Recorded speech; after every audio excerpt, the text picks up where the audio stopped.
Bună seara, doamnelor, domnilor! Bun găsit la o nouă ediție a emisiunii noastre România Azi. În această seară facem mai puțină politică și mai multă administrație. Vorbim despre proiecte, investiții, evenimente, acțiuni în care sunt implicate autorități localnici, deopotrivă, ce au loc într-o localitate cu o tradiție în cultivarea căpșunelor. Când zicem căpșune, spunem Bunești. V-ați dat seama, primarul Viorel Radi din Bunești este prezent în studioul VTV. Îi spune bună seara și mulțumim că a acceptat invitația noastră. Bună seara dumneavoastră și telespectatorilor dumneavoastră. Avem multe de vorbit, domnule primar, pentru că greu vă prindem așa la o oră din aceasta mai penserate, așa, pentru că aveți așa multă treabă. Tot timpul când vă sunăm, haideți, veniți, n-am timp acum, data viitoare. Cu ce să începem? Proiecte. Cum a fost? Haideți să începem cu sărbătoarea Căpșunului, că a avut loc la sfârșitul lunii mai, da? În fiecare an. Are a câta ediție? 45-a ediție. 45-a ediție, iată, mai avem 5 ani și facem jumătate de secol de sărbătoarea Căpșunului. A fost multă lume, noi am venit, am filmat, am făcut știruțe, telespectatorii noștri au văzut, dar căpșunele au fost bune, multe, domnule primar. Cum a fost? Acest an a fost un an foarte bun pentru cultura căpșunului. Au fost producții destul de bune. Unii cultivatori care au respectat toate tehnicile pentru cultura căpșunului au ieșit cu producții extraordinar de bune. Producții mai bune față de anii trecuți? Da. A fost și vremea care a... și noi am devansat sărbătoarea, niciodată de când sunt eu, în 20 de ani, nu am pus-o în luna mai. De ce? Și o puneam întotdeauna prima duminică din iunie sau a doua duminică, iar până atunci căpșunul se trecea. Și s-a întâmplat să mai aducem și din altă localitate, pentru că la noi nu erau pentru expoziție. Dar în acest an, cum se zice, am nimerit-o și a ieșit foarte bine. Am avut și un spectacol frumos, am avut paradă militară cu garnizoana Râmnicu Vâlcea. Cu garnizoana de aici, de la Paraidonici? Da. Foarte frumos. A ieșit, foarte frumos. Un spectacol foarte frumos cu artiști deosebiți. Irina Login, nu? Florin Vasilică. Florin Vasilică au plecat cu căpșunele de la Bunești, nu cu lădițele cu căpșuni, că altfel nu se... Foarte frumos. Da. Oameni, spectatori au fost mulți, veniți și din alte localități? Și din alte localități, localitățile învecinate. De asemenea, noi mai primim sprijin la sărbătoarea Căpșunului și de la alții localnici din localitățile învecinate, care au cultură de căpșuni. Noi le acordăm câte un premiu de excelență pentru recoltă. Pentru că au avut o producție bună. Toți participanții, toți producătorii primesc premii? Da, toți cei care participă la expoziție. Au fost mulți anul acesta? Da, 23. 23 de producători. Câți au fost din Bunești, domnule primar? Mai mulți din Bunești? Noi în fiecare an, chiar de când s-a înființat sărbătoarea, am înțeles că a fost un fel de concurență care are căpșunile cele mai frumoase și au venit în mai multe localități. Bineînțeles deci că concurs, toți, cum ar veni. Dar eu, ca să nu se supere, le acord câte un premiu de excelență, le punem în cadou acela pe care îl dăm anumite produse de combatere a dăunătorilor pentru căpșuni, și materiale documentare pentru a se documenta în acest domeniu. Foarte frumos. Da. Deci nu dați, eu știu, trofeul producătorul anului sau... Nu, ca să nu se supere... Să nu se supere, le acordăm câte o diplomă de excelență. Pentru că toți muncesc, unii au condiții mai bune, cu picurători, alții nu au, muncesc ca în trecut și e foarte greu la cultura căpșunului, să știți. Da. Dar să scot bani frumoși. Aveți mulți cultivatori în Bunești? Da, la început au fost mai reticenți, în prezent au început mai mulți să pună, avem și vreo 2-3 tineri care au cultivat căpșuni. Au început să cultive. Mini... Da, au luat-o cu suprafețe mai mici și vor să se extindă. Și am zis să le facem și reclamă, da. Îi susțineți așa autorități sau cum îi poate susține autoritatea? Noi îi îndrumăm, atât putem să facem. Spre, eu știu, spre finanțări. Nu mai este ce era înainte de 90, că li se dădea avans de la cooperativa de credit ca să poată să-și facă lucrările de primăvară și după aceea plăteau Deci e tradiție veche cu căpșunul în din Bunești. 45 de ani, iată, cel puțin de când e sărbătoarea, dar probabil că tradiția cultivării după 1990 e mult mai veche. s-a pierdut puțin tradiția, iar în 96, după ce am venit eu la conducerea primăriei, am început ușor să dau amploare mai mare acestei sărbători. Și ați reușit și noi vă felicităm. Da. Spuneați că ați organizat un pic mai devreme anul acesta sărbătoarea pentru a nu mai fi nevoiți să aduceți căpșune din alte... Ni s-a întâmplat într-un an când am avut pe 13 iulie, până pe 13 iunie. Da. Și până atunci căpșunile la noi s-au trecut. Iar anul trecut am avut prima duminică din iunie și erau pe ultima sută, cum s-ar zice, și am zis, domne, anul ăsta pun în mai. Păi și dar cu emoții, 2 luni de zile, aoleu, să nu dea piatră, cumva să nu fie cultură de căpșuni, să nu mai fie căpșuni, să se coacă la timp, să nu fie prea devreme, mă gândeam, că știți că e după anotimp, după cum e anul. E un an mai răcoros, să coc mai târziu, e mai călduros, mai devreme. Și la anul cum veți face? În funcție de vreme sau rămâne așa luna, ultimele tot în luna mai. Din mai? Când s-a înființat prima dată, a fost pe 26 mai, când s-a înființat prima dată sărbătoarea căpșunului. A fost, așa a debutat, la sfârșit de lună mai. Da. Și așa am zis și eu, anul ăsta să încercăm și a ieșit foarte bine.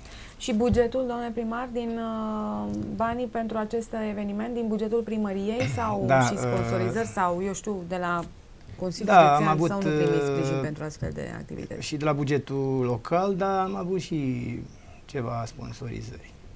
Da, de la Consiliul Județean nu se dau bani pentru astfel de activități? Nu am cerut, dar unele localități au cerut și au primit. Au primit. Pentru că știți de ce? Câte 10.000 sau nu știu cât au primit. Eu nu am solicitat. E o emblemă deja această sărbătoare pentru județ, nu numai pentru Bunești. Da, păi ne sună din țară. Este foarte, ne sună din țară. Cunoscută tocmai pentru această manifestare. Cine vă sună din țară? Producătorii? Ne sună din diferite județe, ne cer soloni de căpșuni. Da? Da. Ca să cultive, pentru că văd acolo la expoziție căpșunile alea frumoase. Și sunt renumit soiul, probabil, de la Bunești, este? Și le spun care e perioada de cultivare, toamna și primăvara, și vin și ea de acolo, stoloni. E o obișnuință ca în Bunești, eu știu, localnici, în fiecare familie să existe un membru al familiei care să cunoască toate aceste secrete despre căpșune, despre... Bineînțeles că părinții noștri toți au cultivat căpșuni. Da. Îmi pare rău că acum au limitat suprafețele, pun suprafețe mai mici. Deci în Bunești fiecare familie avea cultură de căpșune? Da, în anii 70-80, da. Deci avem statistică, în anul 1976 am dat la export 1500 de tone, comuna noastră. Și acum? Acum nu. Faceți o comparație? Nici nu mai vorbim de tone. Acum majoritatea vin în piață și în piața Sibiului și Mediaș. Nu aici. Că de-aia sunt și la noi în piața la Vâlcea. Dar la Sibiu sunt mai scumpe. Ce se întâmplă? De-aia sunt suprafețele limitate, pentru că ei își fac un calcul cât pot să vândă în piață, să nu rămână cu ele. Și au un calcul anual. Așa, anul trecut am vândut, eu știu, 500 de kg.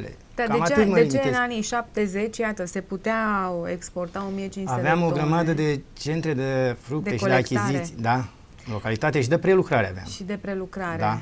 Prelucrau? Nu. Numai în Bunești erau mai multe sau fie localitatea și centrul? Erau toate zonele, dar noi aveam multe. S-au desființat odată cu democrația asta care ne-a... Odată cu anul 1990 s-au desființat toate. Nu erau numai centre pentru... achiziții căpșuni erau și pentru mere, și pentru prune, și pentru Deci erau separate pe fiecare fruct? Sau același centru de colectare? Da, în perioada și după aia căpșunilor colectau căpșuni, în perioada merelor mere. Se simte nevoia unor astfel de centre de colectare, domnule primar? Se simte nevoia. Eu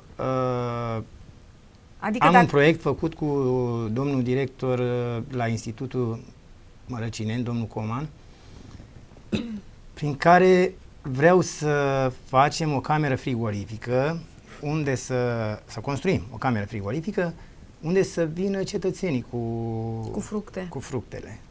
Am proiectul acesta, încă nu l-am pus în aplicare, dar trebuie neapărat... Cameră frigorifică, adică un centru de colectare. Da, practic. Nu, dar poate să vină să-și țină fructele acolo, să nu se degradeze și când strânge mai multe, pleacă cu ele la piață. Să le depoziteze, decât să le depoziteze, da. Dar un centru de colectare, nu știu, n-ar trebui să reapară aceste centre de colectare, pentru că, iată, există? Dar nu vreau oamenii să dea, pentru că la centrele astea de colectare sunt societăți comerciale care colectează și prețul e foarte mic și nu ies cu cheltuiala. Adică n-ar fi mic, dar nu ies ei. Deci preferă să facă mai puține căpșune, să le vândă în piață. Da, și de calitate, să le vândă în piață. Și de calitate decât să facă cantități mari pe care să nu ia mare lucru. Da. Da, e o activitate nu mai este o activitate de bază sau rămâne totuși activitatea de bază în Bunești? Eu cred că va fi în curând activitate de bază, pentru că au început să pună rânduri din alea mari, așa, cu folie, și cred că o să vadă unul la altul, dacă vede că unul a câștigat bani mai mulți, zice, ia stai, dom'le, să fac și eu la anul. Deci e bine că nu s-a pierdut tradiția și iată că începe din nou... Da, acum merg pe o tehnologie mai bună. Mai bună, mai avansată. Mai avansată, da. Pentru că asta este nu mai e ca acum 40-50 de ani. Ce face Buneștiul, domnule primar? Spuneam la începutul emisiunii noastre că nu prea aveți timp așa să veniți pe la Râmnicu Vâlcea, pe la televiziunea noastră. Eu tocmai pentru că sunteți... Nu aveți timp să și stați să ne povestiți, pentru că sunteți așa, prins între multe activități. Cum stați știu că acum până în 2016-2017 toate localitățile trebuie să-și pună la punct canalizarea, apa, asfalt. Noi avem apă și canalizare în localitatea Bunești. Canalizarea am introdus-o pe programul SAPARD, iar apă avem în toată localitatea. Am undeva într-o zonă unde în urmă, după ce am terminat noi proiectele și am introdus apa, s-au retras la oraș câteva familii și o să încercăm să băgăm și acolo. Nu mi-au solicitat, dar cred că trebuie băgat și în zona aia, pentru că acolo a fost o zonă care înainte de 90, fiind alunecări de teren, au încercat să-i aducă la centru. Alții au plecat la oraș, dar acum văd că s-au întors de la oraș foarte multe. S-au construit și case noi în zonă. În Bunești? Da. Acolo, în satul Teiușu, de exemplu. Da, dar avem apă acolo. Tot satul. Nu avem canalizare în satul Teiușu. Sunt și pante abrupte, așa, nu știu cât de bine ar merge canalizarea acolo. Vă dați seama că va fi mult de lucru.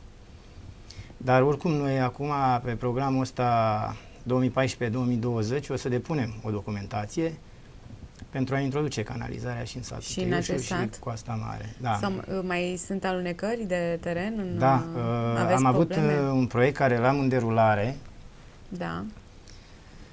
unde am construit foarte multe ziduri de sprijin de-a lungul drumului comunal 158, Bunești, Păușești, Măglaș. Această lucrare am avut-o pe măsura 322D. Lucrarea este în derulare, am și asfaltat, am construit zidurile, am asfaltat o porțiune din drum. Urmează ca într-o perioadă scurtă de 2 săptămâni să începem să modernizăm și restul drumului, pentru că noi am avut prins pe calamitate 1 kilometru, dar erau 300 de metri, să zicem, într-o porțiune, unde era alunecarea de teren sau unde s-a scufundat terenul, iar în altă parte 50 de metri și am construit zidurile pe porțiunile astea, adunat a fost 1 kilometru. Am asfaltat porțiunea de 1 kilometru și mai avem 1 kilometru de asfaltat și jumătate pe care îl vom face, cred că luna viitoare. Și veți termina de... Da, voi termina toată lucrarea. Toată... Această lucrare, această diferență, cel puțin 1 kilometru dacă realizăm, este considerată neeligibilă pentru că nu a fost calamitate. Adică neeligibilă și plătim noi din bugetul local. Și cam cât trebuie să plătiți dacă e... Nu e sumă mare, vreo 4 miliarde și ceva, dacă nu mă înșel. Circa 4 miliarde. Deci dați banii aceștia lei vechi. Dacă, în ce condiții plătiți noastră? Restul porțiunii, o să o plătim. Porțiunii o plătiți pentru că nu primim bani la Uniunea Europeană pe porțiunea aceea. Pentru că știți că ei vin în teren, verific, nu am avut control și la FIR București, da. Și ni s-a spus, terminați porțiunea pe care o aveți pe programul ăsta și după aia continuați cu restul. Ca să putem noi să facem, să nu amestecăm lucrurile. Că tot vorbim de alunecări de teren. Anul trecut, ne aducem aminte, din păcate o amintire așa tristă rămâne în memoria multora dintre noi. A fost acea marțe neagră, sfârșitul lui iulie, 29 iulie, mi-aduc aminte perfect. Multe zone din județul Vâlcea au fost afectate serios, domnule primar, de calamități. Da. Cod roșu, de inundații, da, de și ploi. noi am fost afectați. Care au fost pagubele? Ați reușit să le... Am avut pagube de circa 15 miliarde de lei 600 sau 15 milioane lei noi, roni. 15 milioane lei da. Noi. Așa, și ce anume, ce a fost afect? Avem un pod în satul Bunești, punctul Treime, la care în prezent se derulează licitația. Ieri a fost ziua în care s-au deschis ofertele. Și alte lucrări mai mărunte care au fost date pe bază de ofertă de preț și încredințare directă. Deci în valoare de 2 miliarde și jumătate. Dar aceasta fiind mai mare, de circa 13 miliarde de lei vechi, am considerat că trebuie să o scoatem la licitație. Deși puteam să o dăm pe încredințare directă, pentru că era situații de urgență. Da, dar de ce? De ce ați preferat să o scoateți la licitație? Am considerat că e mai bine așa și pentru liniștea mea. Pentru liniștea, da. Acum tot e nebunia asta da. cu DNA-ul? Am considerat că e mai bine așa și sperăm ca până la sfârșitul verii să terminăm și lucrarea aceasta. Dar care e vreun dezavantaj faptul că ați scos-o la licitație și când zic dezavantaj, mă refer la termenul de executare. Da, este pentru că se prelungește termenul. Mai greu, mai târziu cum ar veni. Da. Dar sperăm că vara asta va fi bună. Podul e în regulă, să circulă pe el, decât avioanele laterale, pragurile s-au rupt. Iar banii ați primit, acești 15 miliarde, de la Consiliul Județean sau de la Guvernul României, da. Pe ordonanța... Da, pe o hotărâre de guvern. Pe o hotărâre de guvern. Da. Cu calamitățile. Din luna decembrie, da. Da. Noi, înainte de sărbătoarea Căpșunului, am reparat și trotuarele din localitate pe o lungime de 2 km, le-am asfaltat, având în vedere că înainte au fost betonate și când dă cu sare pe drumul național, aruncă zăpada cu sare, o aruncă pe trotuar și se macină. Și am considerat că e mai bine să punem asfalt pe ele. Și le-ați terminat, spuneați. Am terminat o porțiune, mai am. Mai aveți? Mai am vreo 1 kilometru și ceva. 1 kilometru. Da. Alte lucrări, ce lucrări sunt în derulare? Alte lucrări, în prezent mai am o lucrare pe care tot ieri s-a deschis ofertele pentru o grădiniță cu program prelungit. Ia uite. Aveți mulți copii? Avem foarte mulți copii, vin și din alte localități, la școala noastră, că avem o școală foarte bună, cu cadre didactice bine pregătite. Eu le asigur transportul și am discutat cu părinți și nu numai din localitatea noastră, și din alte localități și interesează să fie o grădiniță cu program prelungit. Foarte interesant. Câți copii sunt la școală? Nu știți? La școală avem vreo... cum să nu știu? Știți că sunteți avem la școala din centru, avem vreo 250. 250 de copii. Da. Și copii de grădiniță? Sunt la grădiniță avem 3 grupe.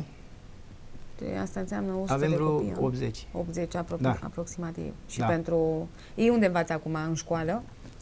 Nu, au grădiniță. Avem o grădiniță, dar e veche și aș vrea să facem un lucru ca lumea.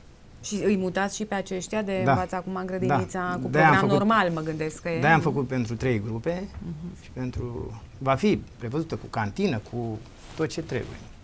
Și ați luat decizia ca grădinița să fie cu program prelungit după ce ați vorbit cu Consiliul Părinților? Da, am vorbit. E nevoie de o grădiniță cu program prelungit și în mediul rural? Da, și noi suntem aproape de oraș, majoritatea au servici și bineînțeles că le-ar conveni.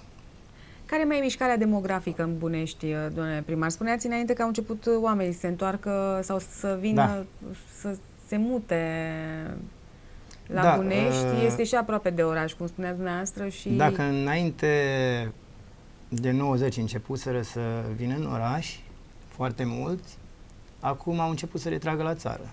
Alții au ieșit la pensie și au lăsat copiii la oraș și au venit ei la țară.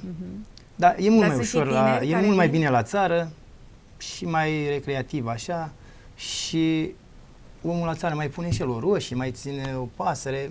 Trăiește mai sănătos. Da. Și mișcare, face și mișcare mai multă și e sănătoasă. Totuși voiam să vă spun, în prezent vrem să facem un spațiu de joacă pentru copii. Lucrăm deja la el, dar lucrăm cu forțe proprii. Adică ca să facem economie de munciți de bani. Dumneavoastră, cu colegii din primărie, cu părinți, deja se lucrează, probabil, le fac o pistă de role, pe unde să plimbe cu rolele. Și vă pricepeți, nu trebuie, eu știu, știți? Da, ne pricepem. Vă pricepeți. Ne pricepem și o să aducem, am făcut comandă de tobogane. Din acestea frumoase, așa, de plastic, copii, nu... de alea, foișoare unde să stea părinții și vrem ca într-o lună așa să fie gata, să inaugurați. Unde va fi? În centrul comunei? Lângă baza sportivă, de lângă primărie. În centrul localității, În centrul localității. Da. Ce zic localnicii? Zic, bine, i-am și anunțat duminică pentru că au trecut clasa copii și am fost acolo când au fost premiați și le-am spus că le fac o surpriză amenajându-le acest spațiu de joacă. Va fi mare? Deci ce va avea? Are o suprafață de 3000 de metri pătrați. Deci e destul de măricel. Da. Să ajungă pentru toți. Da, și vom vedea. Aducem deocamdată toboganele, ce mai avem, foișoarele, aducem pentru basket, coșuri pentru basket. Da. Și vom vedea ce mai lipsește, le comandăm din nou și le instalăm noi. Foarte bine, foarte frumos, felicitări. Pentru că nu se prea obișnuiește ca în mediul rural... Ba da, îmi cer copii. Vă cer copiii? Da. Și de-aia am zis să fac și pista aceea, că o să meargă și cu bicicletele, numai cu rolele acolo, că ies pe trotuar și în asfalt. Da, vin acolo în curtea primăriei să joacă acolo și aș vrea să-i învăț să se joace acolo în spate, să nu mai iese la stradă cu bicicleta. Spuneați de bază sportivă. Ce face? Aveți echipă de fotbal? Da, avem 2 echipe. Una din echipe se retrage. Este un băiat, nu sunt finanțate de primărie. De ce că nu avem voie, numai dacă ne facem echipa primăriei și în momentul când vom da cea de-a doua bază sportivă, când o vom da în funcțiune, că trebuie să o dăm în funcțiune. Aveți 2 baze sportive? Da. Deci avem una tip 2, care am inaugurat-o în 2009. Aveți atunci și sunteți bogați, că mi-aduc aminte că alte localități n-au deloc, deci n-au nici baza măcar teren. Baza sportivă tip 1, deocamdată mai avem de adus porțile și scaunele pentru tribună. În rest avem tot, deja ne ocupăm să udăm. Firma care a fost acolo nu prea ne-a udat gazonul și am cerut noi să ne ocupăm noi să îngălbenisă gazonul, ca să refacem cum trebuie gazonul. Spuneați că o echipă se retrage, din ce cauză se retrage? Că nu... Păi nu... Sunt niște băieți care ei plătesc, fac, nu știu, care sunt... Primăria Bunești nu-și face echipă sau Consiliul? Ba da, vrem să facem, dar când va fi terenul inaugurat. Și cu ce jucători sau cum? Avem jucători în localitate, aveți jucători? Da. Și vor? Păi vin la celelalte echipe. Vor. Da. Au zis că vin. Trebuie să vrea. De ce? Păi va fi mai ușor. Atunci ne vom ocupa noi și nu vor mai cheltui atâția bani din bugetul lor. Cum stați cu încasările la buget, domnule primar? Pentru că din acest an e această finanțare a bugetelor locale prin Ministerul Finanțelor, nu? Da. Și oarecum vă obligă să aveți și încasări, nu? La buget de cel puțin 70% sau cum e? Dacă aveți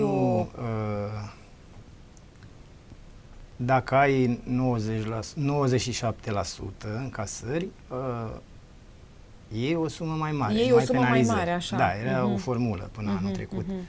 Și dacă ai 90% e mai puțin, dacă ai 85%... Și în funcție de procentul de încasări. Da, cum așa stă Buneștiul la încasări? Dar acum ni s-a alocat direct la Ministerul Finanțelor ca nicio primărie să nu aibă sub 15 miliarde de lei vechi, ca să poată să-și desfășoare activitatea. Nu a fost niciodată, e foarte bine gândită această... Ați avut vreodată un buget de 15 miliarde?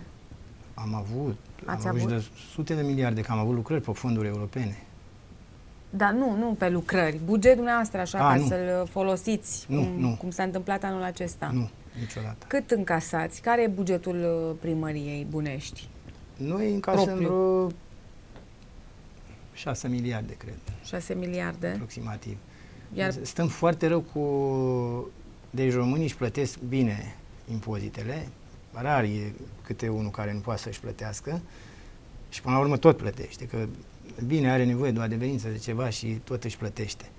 Dar avem o mare problemă cu romii care nu vor să-și plătească. Am femei rome care au amenzi, de exemplu, sute de milioane. Amenzi pe ce? Din 3 femei rome au 600 de milioane de plată la impozit. Și nu aveți și își fac domiciliu aici și stau în altă parte să nu-i putem urmări.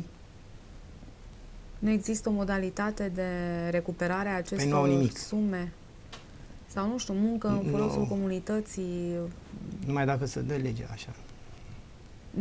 Nu pot. Deci legea nu... Noi le facem dosare la amenziile de circulație, la celelalte care și fac în folosul comunității, dar sunt amenzi la care nu se poate aplica această măsură.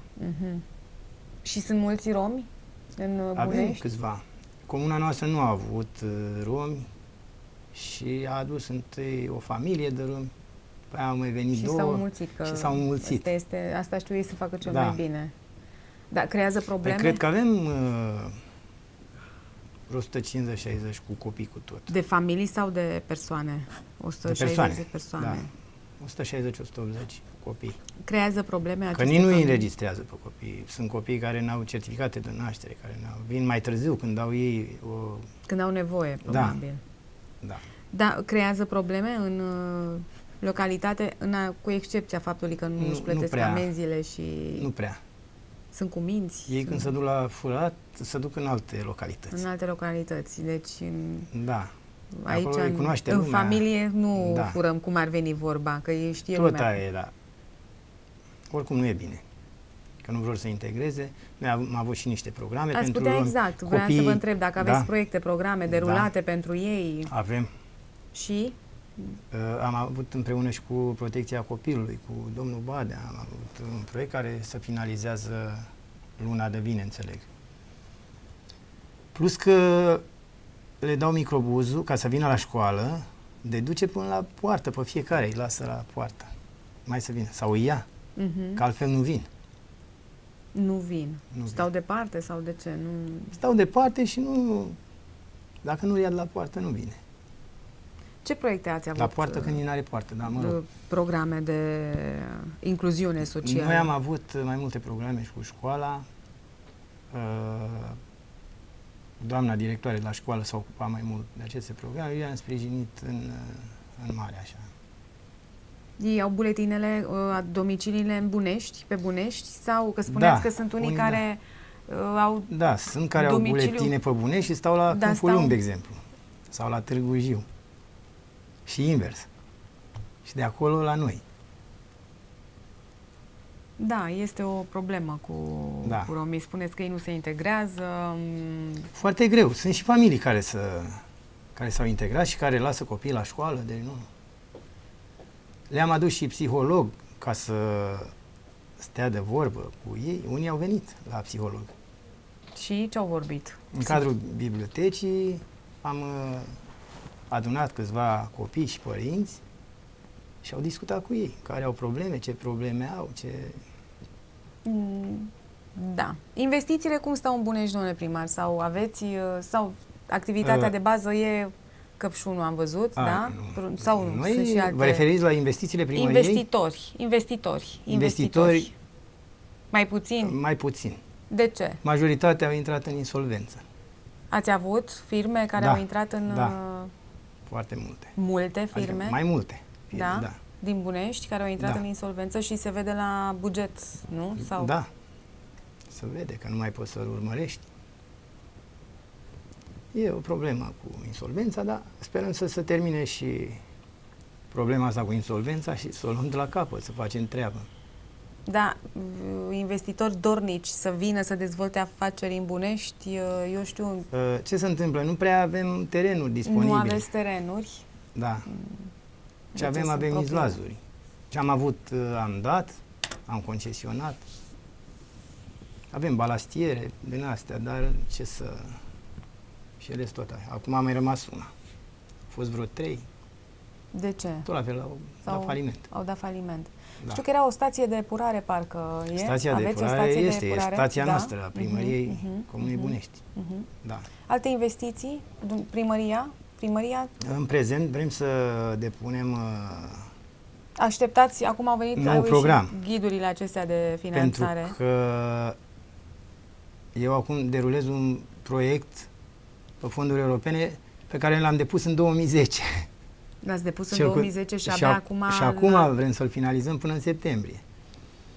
Ce proiect? Iar acum, păi cel cu drumul, cu zidurile de sprijin și cu... Așa de mult a durat. Cred că guvernul n-a avut cofinanțare și le-a dat drumul greu.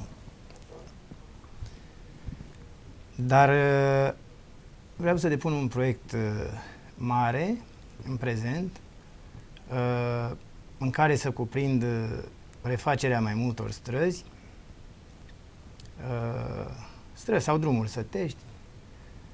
Vreau să prind și satul Teiuș la canalizare, mai multe investiții pe care le-am, eu nu le pot spune toate după ce le depun. După ce le depuneți, mai întâi să vedeți, cum se zice, să învățați în căruță, după aia vorbim. Da. A apărut o nouă măsură 7.2, care e asemănătoare cu 3.2.2 și înțeleg că va fi mai ușor ca în trecut cu depunerea proiectelor. Începând cu data de 6 iulie va fi prima depunere de proiecte. Și aveți proiectele astea despre care vorbiți și le depuneți acum, în luna care vine. Da. Și așteptați finanțare când? Sper să nu se întindă 2010-2015, atât 5 ani. Deci 20% din cofinanțare la un proiect depune guvernul și 80% Uniunea Europeană. Așa era până acum. Dacă guvernul nu are să-i pună pe aia 20%, automat nu dă drumul decât la câteva proiecte, nu le dă drumul la toate. Că așa am pierdut noi o grămadă de bani la Uniunea Europeană, pentru că n-am avut bani de cofinanțare. Ceea ce e un lucru rău, că am pierdut miliarde. Buneștiul a pierdut multe? Eu nu am pierdut. Nu ați pierdut? Nu am pierdut. Deci ați avut avantajul cărui fapt? Un singur proiect am pierdut pe mediu pentru un parc și spațiu de joacă pentru copii, care mi s-a respins, dar în rest toate proiectele mele au trecut. Pe apă, pe canalizare. Aveți echipă de specialiști care vă fac aceste proiecte sau serviciul din primărie sau o firmă? În general am lucrat eu și am avut consultant. Dumneavoastră le-ați făcut proiectele cu un consultant? Da, păi eu sunt cu ideile și ei le pun în practică. Asta înseamnă că acel consultant este bun și da. nu vi se întorc proiectele de la... Păi am fost printre primii primari care am luat fonduri europene. Da? Da. Na. Asta e o... 2004, 2003, da. 2004. S-a aprobat canalizarea, am avut cel mai mare punctaj din țară. Da? Da. Este bine asta. Da. Mi-a și plăcut, mi-a plăcut foarte mult să mă ocup de proiecte. Eu mai mult asta am făcut.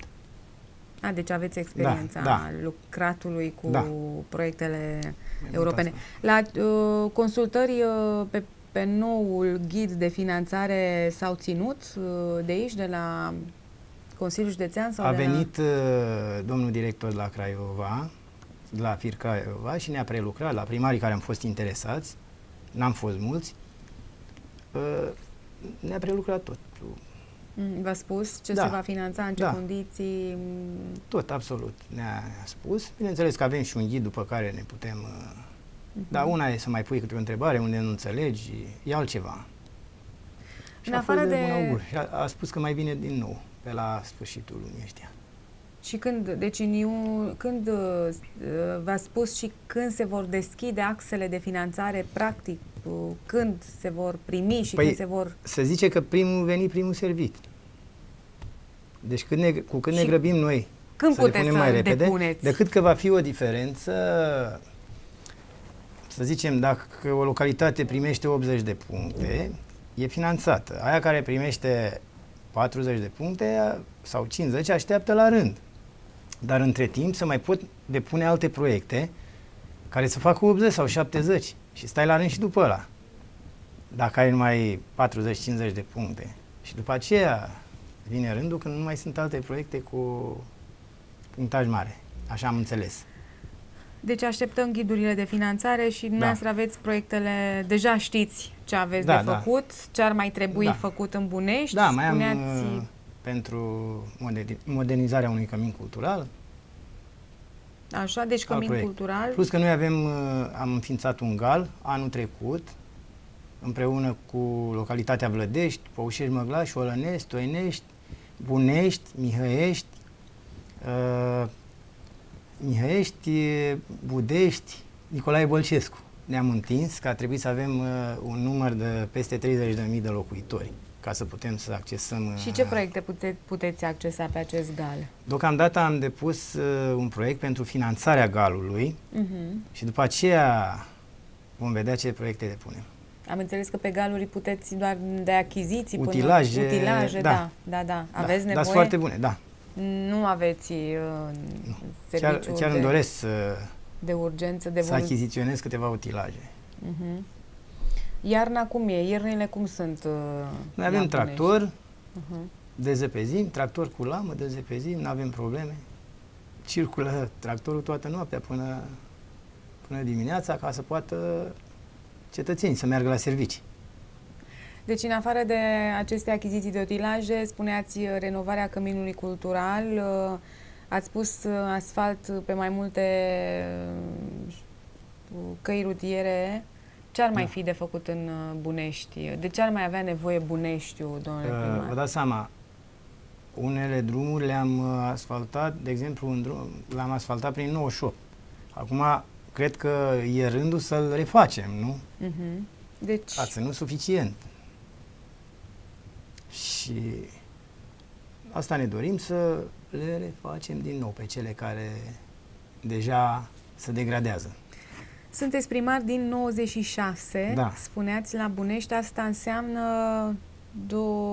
câte mandate, domnul primar? Ca să nu 5 am. 5 la sfârșitul mandate. celui de-al 5-lea. La sfârșitul celui de-al 5-lea mandat. În acești 20 de ani, iată, aproape 20 de ani, cred că sunteți și unul dintre cei mai longevivi primari pe care îi are România. Mai sunt colegi care... Ați dat decizii, ați semnat hotărâri, spuneați că ați prefera să scoateți o lucrare la licitație și să nu atribuiți direct pentru ca să stați dumneavoastră liniștiți. Da. Cum vi se pare nebunia aceasta a DNA-ului și mai este și Agenția de Integritate, care parcă a început așa să ia pe toți primarii la rând. Spunea un primar că crede domnul Sorin Ghiță, iată, de la Vlădești, cu care v-ați asociat în GAL. Spunea că dumnealui spunea că mai mult de 90% din primari, dacă stai să te uiți în urmă, ar avea incompatibilități. Și a dat exemplu școlile, de exemplu, consiliile de administrație. Da, care au fost în consiliile de administrație la școală, da. Normal să știa Sunteți că nu trebuie să fie... un primar liniștit sau este greu să fii un primar liniștit în ziua de azi? Nu știu, vă întreb așa. Deocamdată nu fac probleme. Nu știu niciunul ce aduce ziua de mâine. Dar nici nu, sunteți și foarte precauți și iată, preferați să faceți anumite lucruri care îngreunează derularea. La experiența pe care o am, îmi dau seama de gravitatea unor fapte care s-ar putea întâmpla dacă n-aș proceda așa.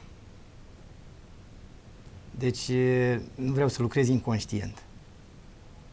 Deci ziceți că sunt primarii care ajung să aibă probleme cu legea, de fapt, pentru că lucrează inconștient.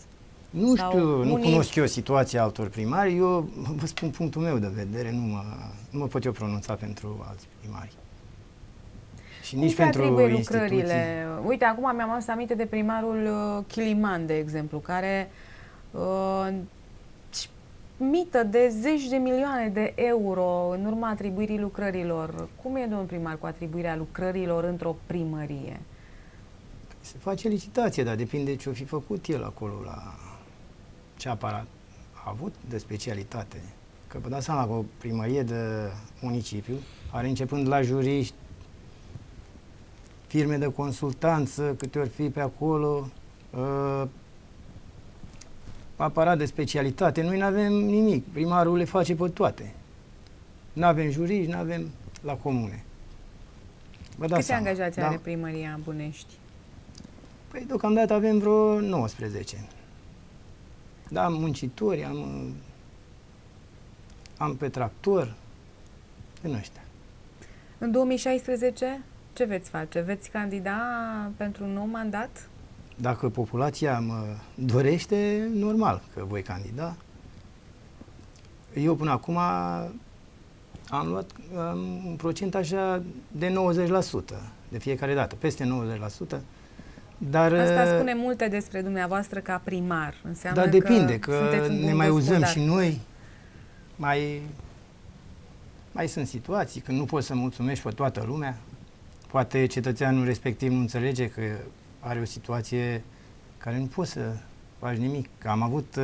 Ați avut cazuri? A venit cineva la mine și a zis, domn primar, mi-a zis mie avocatul că dacă îmi dați așa, câștig procesul. Păi domnule, dar nu pot eu să-ți dau așa ceva. Dacă e în registru, uite ce e în registru aici, adică vă îndemna să comiteți o ilegalitate. Da, zice, apropo de... nu vrei dumneata să-mi dai. Și s-a supărat? Sau? Nu s-a supărat. S-a supărat? Nu s-a supărat? Nu s-a supărat, că a văzut că nu are dreptate. Consiliul Local ce face Consiliul Local Bunești? Cum e acolo un Consiliu Local? Altă nebunie. Un Consiliu Local bun. Vă înțelegeți, comunicați cu consilierii? Da.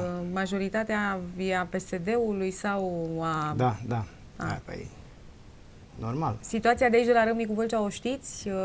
S-a schimbat majoritatea, liberalii dețin majoritatea la primărie și vor să-i retragă atribuțiile domnului Matei. Nu mă bag.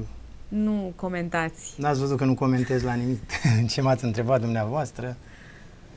Eu așa sunt eu de principiu, să nu comentez ce fac alții.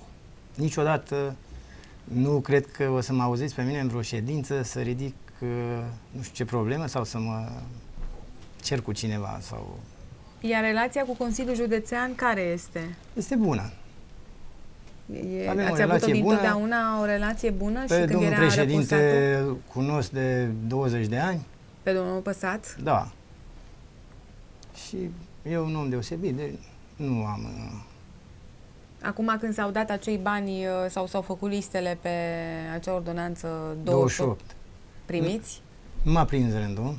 Nu v-a prins rândul, dar e o relație bună, dar nu v-a prins rândul. Da. Aveți impresia că i-a prins rândul doar pe primarii PNL sau Eu, din câte am înțeles, că s-au finanțat lucrările care au peste 70% realizări. Adică să fie terminate, da, asta a ca fost să le ideea. finalizeze. Și pentru că să știți că dacă le lași după un an pe altul, se degradează dacă nu sunt finalizate. Dar chestia asta trebuia făcută de mult. Păi înainte eram câțiva care aveam pe programul 577 și până nu finalizam, nu băga alții în program. Da, la Bunești nu erau de finanțat? Am făcut lucrări? foarte... Ba da, dar eu n-am decât 10% realizat. Din lucrările care se află firma în derulare. constructoare trebuie să lucreze, să ai lucrări executate ca să-ți dea... Așa e procedeul la Ordonanța 28.